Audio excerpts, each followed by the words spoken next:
السلام علیکم ہمتن گوش میں خوش آمدید۔ سبسکرائب کریں ہمارے چینل کو اور بیل آئیکن کو دبانا نہ بھولیں تاکہ ہماری ہر ویڈیو کا نوٹیفیکیشن آپ کو پر وقت مل سکے۔ پیش خدمت ہے ڈھاکہ ایڈونچر سیریز کا تیسرا حصہ بہادر بہرام، مصنف اے حمید۔ قسط نمبر 5، جاسوس اور سانپ۔ پادری نے کہا، انسپکٹر صاحب، گرجا گھر ایک مذہبی اور مقدس مقام ہے۔ جہاں تک مجھے معلوم ہے گرجا گھر میں کوئی پاکستانی جاسوس نہیں آیا۔ ہندو پولیس انسپکٹر نے کہا، مگر ہمارے آدمی نے خبر دی ہے کہ 2 پاکستانی جاسوس گرجا گھر میں چھپے ہوئے ہیں۔ ہمیں اجازت دیجیے کہ ہم گرجا گھر کی تلاشی لے سکیں۔ میرا خیال ہے آپ کو کوئی اعتراض نہیں ہونا چاہیے۔ پادری گھوش دل میں اس خیال سے پریشان تھا کہ تھوڑی دیر پہلے اس نے اپنی بیٹی سارہ کے ساتھ شہزاد کو گرجا گھر میں پناہ لینے کے لیے بھیجا ہے اور سارہ نے شہزاد کو تہہ خانے میں چھپا دیا ہوگا۔ اگر پولیس انسپکٹر نے تہہ خانے کی تلاشی لی تو شہزاد پکڑا جائے گا اور ہو سکتا ہے کہ مکتی باہنی والے پادری کو بھی گرفتار کر لیں، مگر وہ اب کچھ نہیں کر سکتا تھا۔ اس نے مجبور ہو کر کہا، ٹھیک ہے، آپ تلاشی لے سکتے ہیں۔ پادری خود پولیس انسپکٹر کے ساتھ گرجا گھر میں آ گیا۔ ساتھ 4 سپاہی بھی تھے جن کے پاس رائفلیں تھیں۔ پادری دل میں دعا مانگ رہا تھا کہ سارہ اور شہزاد گرجا گھر کے تہہ خانے میں ابھی نہ آئے ہوں۔ پولیس انسپکٹر نے سپاہیوں سے کہا، چرچ کے سارے کمروں کی اچھی طرح سے تلاشی لو۔ یہ چھوٹا سا گرجا گھر تھا، ایک ہال کمرہ تھا جہاں عبادت کی جاتی تھی۔ پہلو میں 2 کمرے تھے۔ سپاہیوں نے سب جگہ کی تلاشی لے لی، وہاں انہیں کچھ نہ ملا۔ انسپکٹر خود کمرے میں آ گیا، پادری اس کے ساتھ تھا۔ اسی کمرے کے نیچے تہہ خانہ تھا۔ پادری دل میں خداوند کریم سے دعا مانگ رہا تھا۔ پولیس انسپکٹر کی نگاہ ایک چھوٹے دروازے پر پڑی، اس پر تالا لگا تھا۔ اس نے پادری سے کہا، اس دروازے کے پیچھے کیا ہے؟ پادری نے کہا، کچھ نہیں، چھوٹا سا تہہ خانہ ہے جہاں ٹوٹی پھوٹی چیزیں پڑی ہیں۔ پولیس انسپکٹر نے کہا، اسے کھولیں، میں تہہ خانے کی بھی تلاشی لوں گا۔ اب پادری بے بس ہو گیا۔ تہہ خانے کی ایک چابی سارہ کے پاس اور ایک چابی پادری کے پاس رہتی تھی۔ اس نے چابی جیب سے نکال کر دروازہ کھول دیا۔ وہ دل میں خدا سے دعا مانگنے لگا کہ اے خداوند، میری عزت رکھنا اور شہزاد کی جان بچا لینا۔ پولیس انسپکٹر تہہ خانے کی سیڑھیاں اترنے لگا۔ پادری اس کے پیچھے پیچھے تھا۔ وہ سوچ رہا تھا کہ ابھی نیچے جا کر انسپکٹر کو شہزاد نظر آئے گا اور وہ اسے گرفتار کر لے گا اور ساتھ ہی پادری کو بھی گرفتار کر لے گا، کیونکہ وہ یہی سمجھے گا کہ شہزاد کو پادری نے ہی چھپا رکھا تھا۔ سیڑھیاں اترنے کے بعد وہ تہہ خانے میں آ گئے۔ پادری نے بتی روشن کر دی، مگر پادری یہ دیکھ کر حیران بھی ہوا اور خوش بھی کہ تہہ خانہ خالی پڑا تھا، وہاں شہزاد نہیں تھا۔ پولیس انسپکٹر نے ٹوٹی پھوٹی چیزوں کو الٹ پلٹ کر دیکھا، پھر بولا، یہاں کوئی نہیں۔ پھر وہ پادری کے ساتھ تہہ خانے سے باہر نکل آیا۔ گرجا گھر کے باہر آ کر پولیس انسپکٹر نے پادری سے کہا، معاف کرنا فادر، ہم نے آپ کو زحمت دی، مگر یہ ہماری ڈیوٹی تھی، شکریہ۔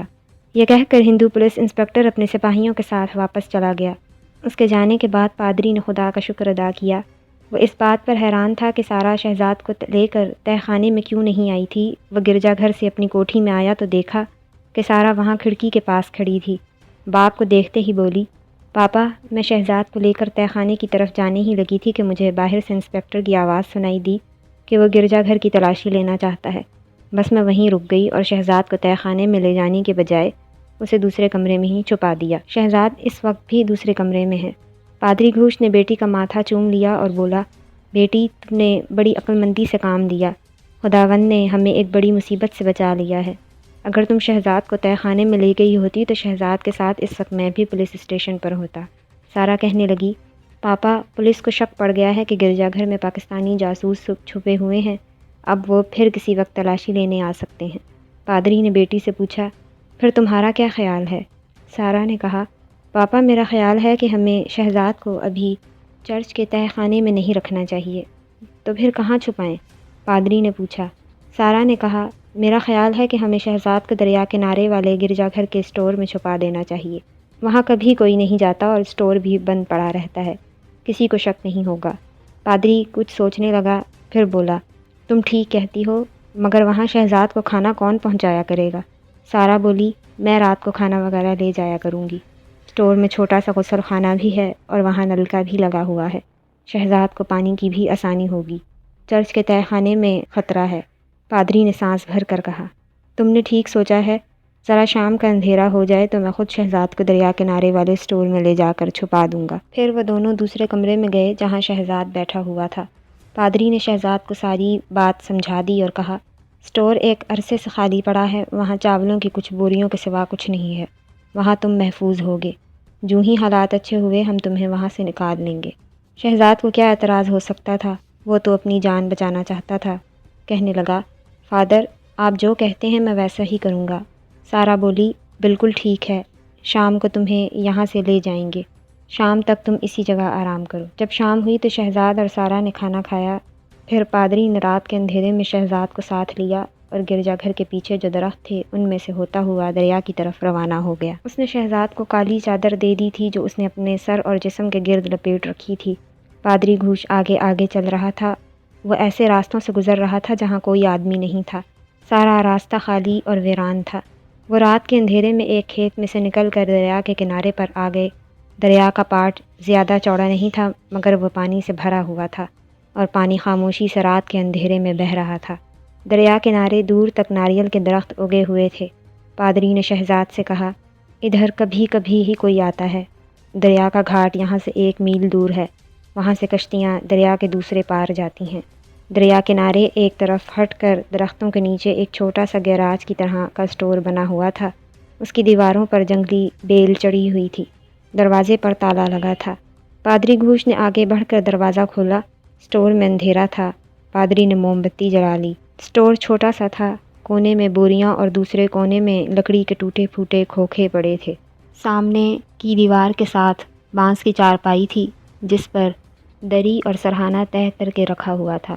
پادری نے کہا، کبھی کبھی ہمارا نوکر یہاں آ کر سویا کرتا تھا، میں تمہارے لیے کل رات نیا بستر لے آؤں گا۔ وہ سامنے غسل خانہ ہے، اس کے اندر نلکا بھی لگا ہوا ہے، غسل خانے میں ایک کھڑکی بھی ہے جو باہر دریا کی طرف کھلتی ہے۔ ویسے تم کھڑکی کو بند ہی رکھنا، میں باہر سے تالا لگا جاؤں گا، اگر کبھی کسی وقت تمہیں باہر جانے کی ضرورت پڑے تو تم غسل خانے کی کھڑکی میں سے نکل کر باہر جا سکتے ہو۔ اب میں جاتا ہوں، میں صبح منہ اندھیرے آ کر تمہیں ناشتہ دے جاؤں گا۔ یہ کہہ کر پادری چلا گیا۔ جاتے ہوئے وہ اسٹور کے دروازے پر تالا لگا گیا۔ پادری کے جانے کے بعد شہزاد مایوسی کے عالم میں بانس کی چارپائی پر بیٹھ گیا۔ موم بتی اس نے ایک کھوکھے پر لگا دی تھی۔ چونکہ اسٹور کا روشن دان بند تھا اس لیے یہ خطرہ نہیں تھا کہ موم بتی کی روشنی باہر جائے گی۔ شہزاد چارپائی پر بیٹھا کافی دیر تک سوچتا رہا کہ اس کی مصیبت کا وقت کب ختم ہوگا اور وہ دن کب آئے گا جب وہ اپنے واپس پیارے وطن پاکستان جائے گا۔ ابھی وہ سخت مشکل میں گھرا ہوا تھا۔ اگر نیک دل بزرگ اس کا بیٹا سکندر، سپیرن اور پادری گھوش جیسے رحم دل اور نیک انسان اسے نہ ملتے تو اب تک شہزاد کی لاش کو چیل کوے کھا چکے ہوتے۔ اس کے بعد شہزاد بستر بچھا کر چارپائی پر لیٹ گیا اور سونے کی کوشش کرنے لگا۔ صبح صبح پادری گھوش شہزاد کے لیے ناشتہ لے کر آ گیا۔ شہزاد ابھی سو رہا تھا۔ پادری گھوش نے اسے جگایا اور پوچھا کہ رات کیسی گزری۔ شہزاد نے کہا، خدا کا شکر ہے کہ ابھی تک آپ کی مہربانیوں سے زندہ سلامت ہوں۔ پادری بولا، ہماری کوئی مہربانی نہیں، یہ سب خداوند کریم کا کرم ہے، لو ناشتہ کر لو، اس میں تمہارے دوپہر کے لیے بھی چاول ہیں۔ شہزاد ناشتہ کرنے لگا۔ پادری اپنے ساتھ ایک تھیلا لایا تھا، تھیلے میں شہزاد کے لیے صابن، تولیہ اور کنگھی تھی، دانت صاف کرنے والا نیا برش بھی تھا۔ شہزاد ناشتہ کرنے لگا۔ پادری نے کہا، میں آج دوسرے شہر یعنی فرید پور جا رہا ہوں، وہاں ہماری ایک ضروری میٹنگ ہے، مجھے وہاں 3-4 دن لگ جائیں گے۔ تم فکر نہ کرنا، سارا تمہیں یہاں کھانا ناشتہ پہنچا جایا کرے گی۔ میرا خیال ہے کہ ہفتے تک حالات ٹھیک ہو جائیں گے، اس کے بعد تمہارے پاکستان جانے کا کچھ بندوبست کروں گا۔ شہزاد ایک بار پھر پادری کا شکریہ ادا کرنے لگا۔ ناشتے کے بعد پادری شہزاد کو اسٹور میں خاموشی سے بیٹھے رہنے کی تاکید کر کے چلا گیا۔ اس روز دوپہر کے وقت پادری گھوش فرید پور روانہ ہو گیا۔ اسی روز رات کو سارا نے شہزاد کے لیے کھانا تھیلے میں ڈالا اور دریا کنارے والے اسٹور کی طرف روانہ ہو گئی۔ چابی اس کے پاس موجود تھی۔ اسٹور پر اندھیرا چھایا تھا مگر شہزاد موم بتی روشن کیے اندر بیٹھا تھا۔ اسے معلوم تھا کہ سارا کسی بھی وقت کھانا لے کر آ سکتی ہے۔ سارا نے اسٹور کے پاس پہنچ کر ادھر ادھر دیکھا اور پھر دروازہ کھول کر اندر داخل ہو گئی۔ شہزاد موم بتی کی روشنی میں چارپائی پر بیٹھا تھا۔ سارا کو دیکھ کر بولا، سارا بہن، میں تم لوگوں کو بڑی تکلیف دے رہا ہوں۔ سارا نے کھانا تھیلے سے نکالتے ہوئے کہا، شہزاد بھائی ایسی باتیں مت کیا کرو، تمہاری حفاظت کرنا ہمارا فرض بن چکا ہے، لو کھانا کھا لو۔ شہزاد کھانا کھانے لگا۔ سارا اتنی دیر دروازے کے باہر کھڑی اندھیرے میں ادھر ادھر تکتی رہی کہ کوئی اس کا پیچھا تو نہیں کر رہا تھا۔ دریا خاموشی سے بہہ رہا تھا، چاروں طرف اندھیرا تھا۔ سارا دروازے کو ذرا سا کھول کر کھڑی اندھیرے میں گھور گھور کر دیکھ رہی تھی۔ پھر وہ شہزاد کے پاس آ گئی۔ شہزاد نے کھانا کھا لیا تھا۔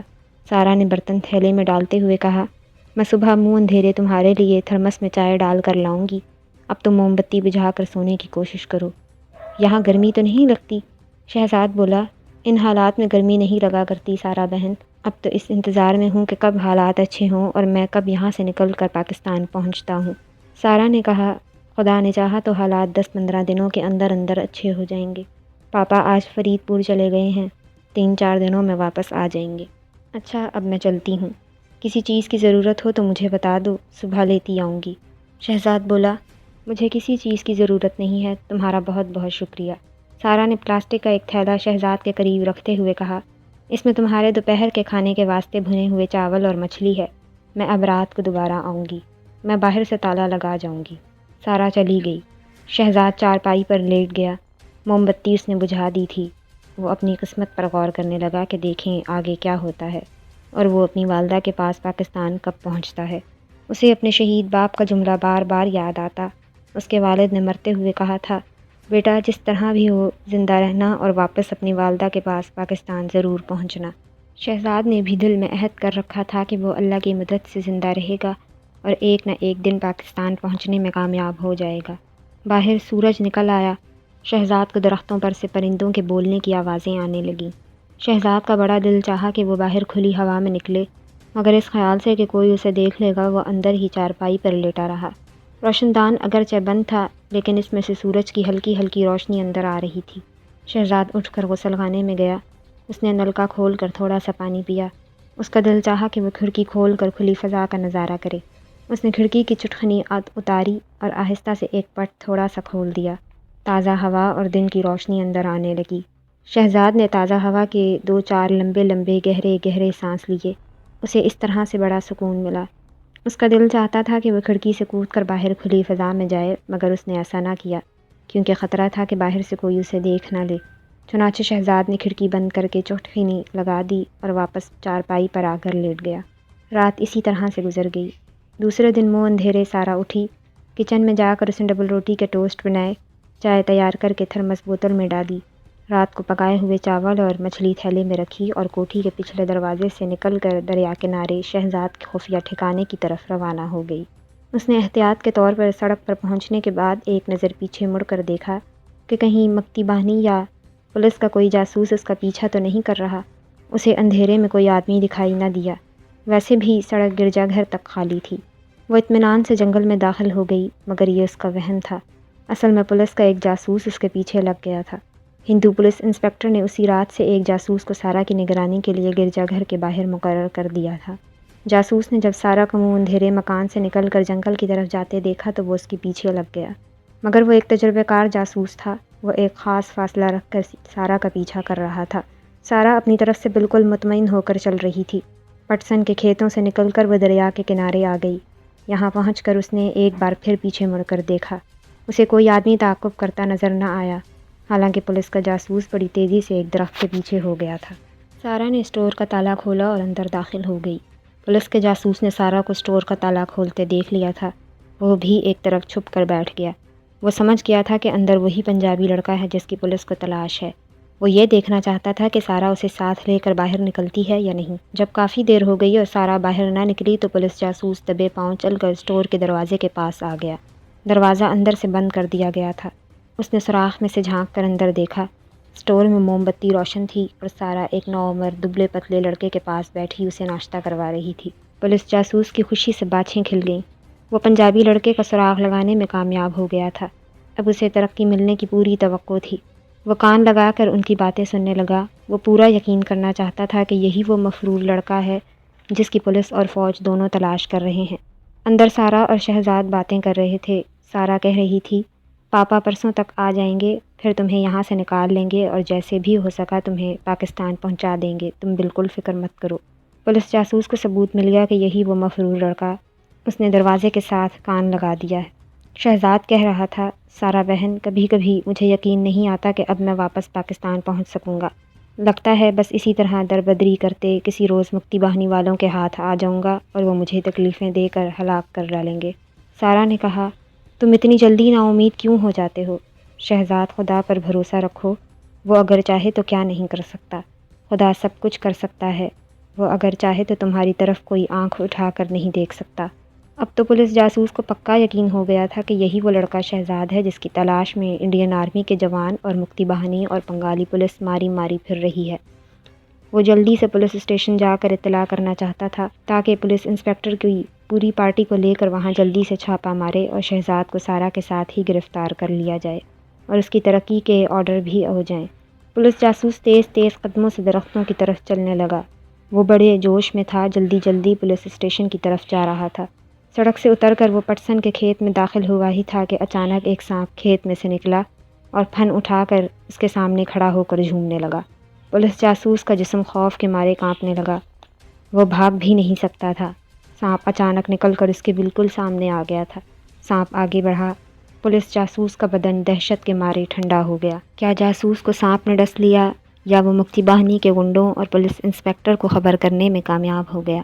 اس کے بعد کیا ہوا، یہ جاننے کے لیے سنیے اس سیریز کا اگلا حصہ، خونی گلی۔ اس کے ساتھ ہی یہ قسط اپنے اختتام کو پہنچی۔ امید ہے آپ کو یہ قسط پسند آئی ہوگی۔